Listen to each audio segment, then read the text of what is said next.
I want to talk about the impact of having our children be with strangers for a long period of time consistently, for at times very good reasons, because we had no choice. But that does not take away the impact it has on our children. And this is me speaking as somebody who didn't live with her parents from the age of 3, because I remember I was in primary school. Now, the reason at the time was that there were no English primary school in Cotonou at the time I was born in 1978. I also think that my dad wanted me raised by my auntie because he knew she was going to do a good job. Now, it doesn't mean that they did wrong for me. However, children need to be with their parent from the age of 0 to at least 4 to 5 years old. In fact, I would say till they're 10. That primary socialization and bonding and attachment is crucial to a child's health and well-being as they grow up. Now, I was abused as a young child, sexually abused as a young child. Now, this does not mean if I didn't live with my parents, it would not have happened too. It could have. Raising children has to be one of the most difficult and challenging things to do, especially if you have no social support. So for my auntie to have taken on looking after me in her early 20s, I don't know how she did it. And I remain thankful and grateful because that opened doors, social capital doors for me. Yes. However, it is because of that absence of my parents in my life that I'm so attached to my children. My dad passed when I was 6. That meant I only visited my mom during summer holiday.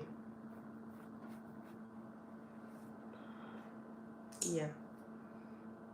The only time I spent over 2 months with my mom was after when I was about to write my JAMB exam.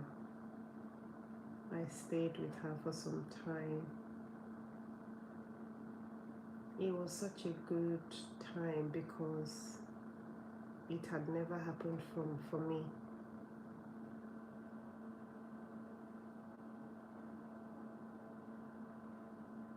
I am grateful I lived with my auntie, like I said.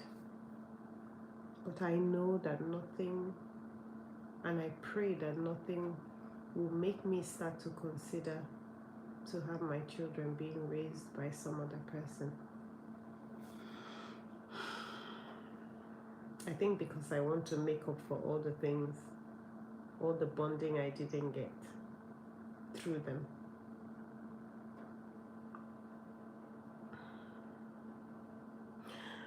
I say this, if we cannot give our bank account to strangers,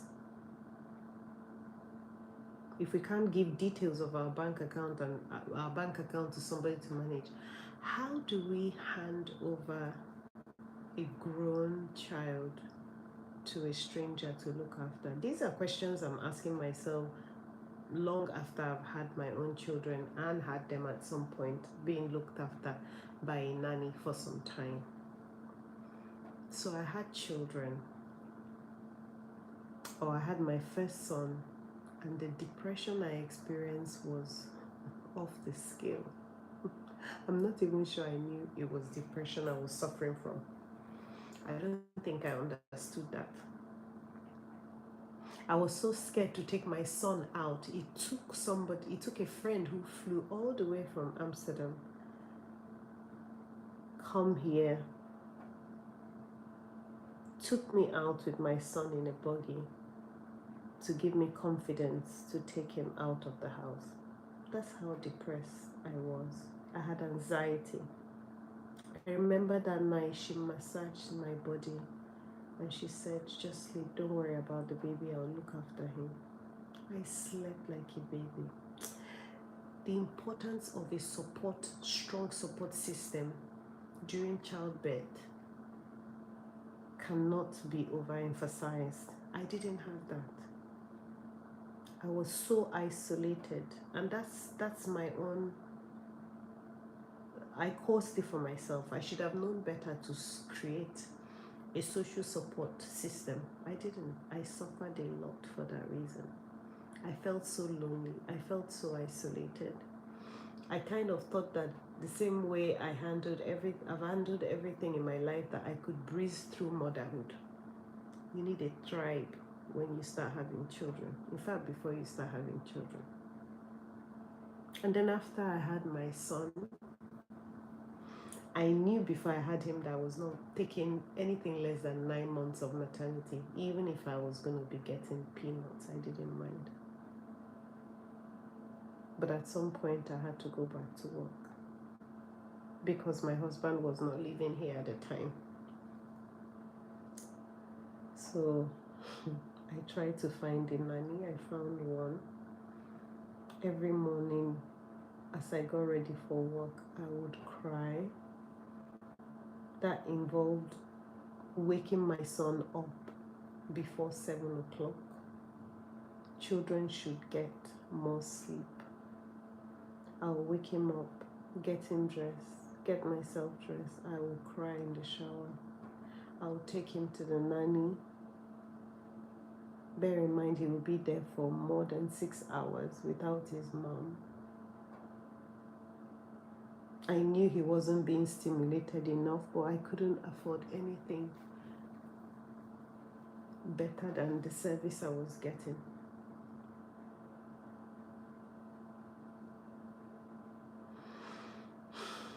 Looking back now, if I had to do it again, I would have resigned from work and not care too much about how little I was going to have. And I remember then, anytime I saw a colleague or anytime I met anyone who was leaving work or resigning from work to go look after their child or their babies or their children, I would always tell them they're doing the right thing, because I know women at times question themselves if they're doing the right thing. It is the right thing, and it will pay off in the wholesomeness in our children. It's a non-negotiable thing that children can bond really well with their parents as they grow up. Between that age bracket is crucial. You see, 0 to 5 is a crucial age. If anything goes wrong at that point, it will take years before it can be resolved, or it may never be resolved. Children who have any form of developmental needs need their parents. Any absence during this time always tends to affect children.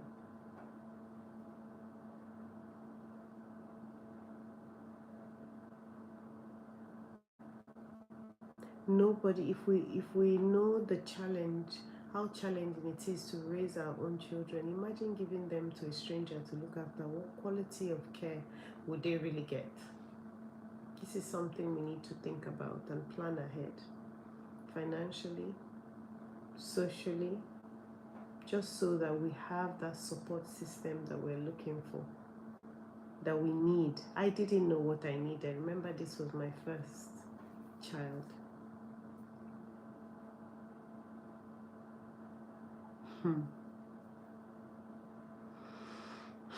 So this is for young parents who are questioning if they should leave work and focus on the kids.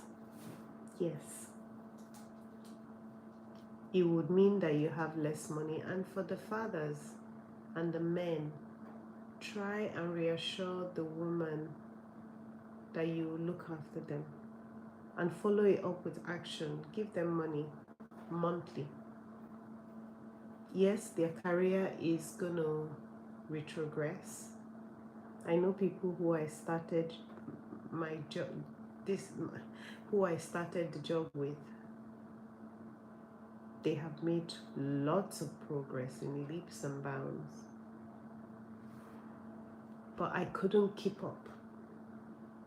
I couldn't juggle motherhood and be efficient at work. Something had to give.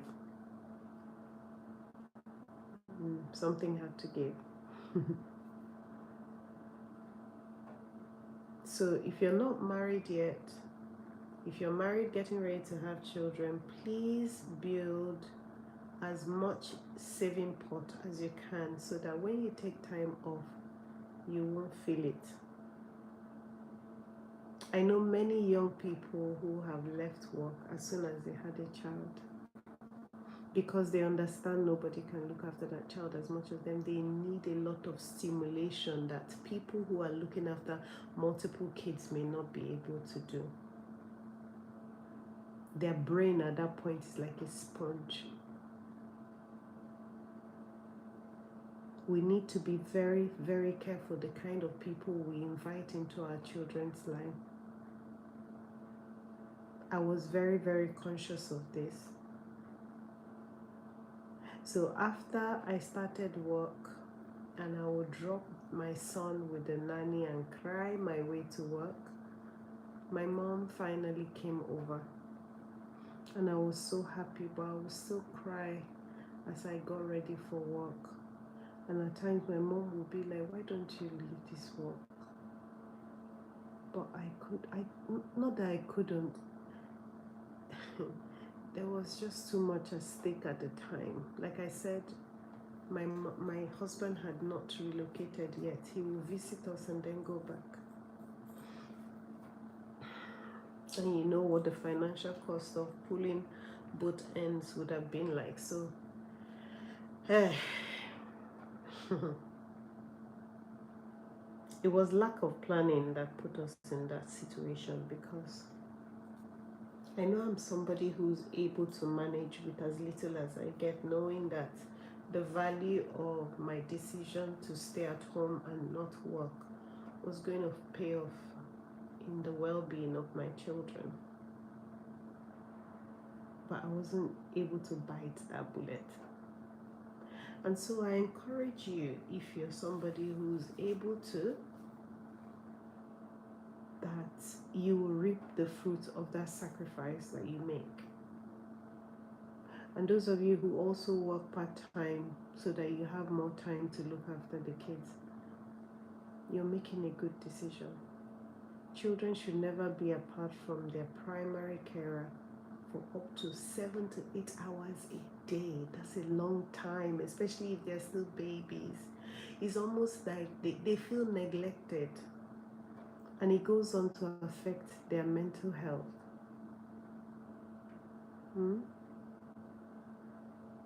So please, if you take anything away from this, let it be to encourage any friend, any mother that you know who is battling with the decision as to whether they should leave work and look after their children or not.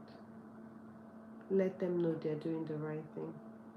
And if you're a man, please try and give as much incentive as you can for your wife to care for the child, or your parents. They're the next person who will do a good job. We need to be mindful the people we bring into our children's life, especially if they're not consistent, they keep going, you keep changing them. Not a good thing for a child. I hope this has given you food for thought.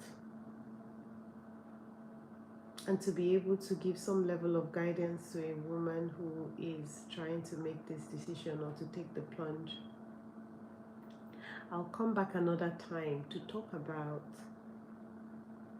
whose fault it is that women are getting more educated and taking up high paid jobs, that women are picking up the slack where their partners have not done as is expected. Are women to blame that they are overly ambitious? Is there something wrong with that? Should it really make a man feel uncomfortable and intimidated? That's what we're going to be talking about next time. So join me next time and take very good care of yourselves. See you next time.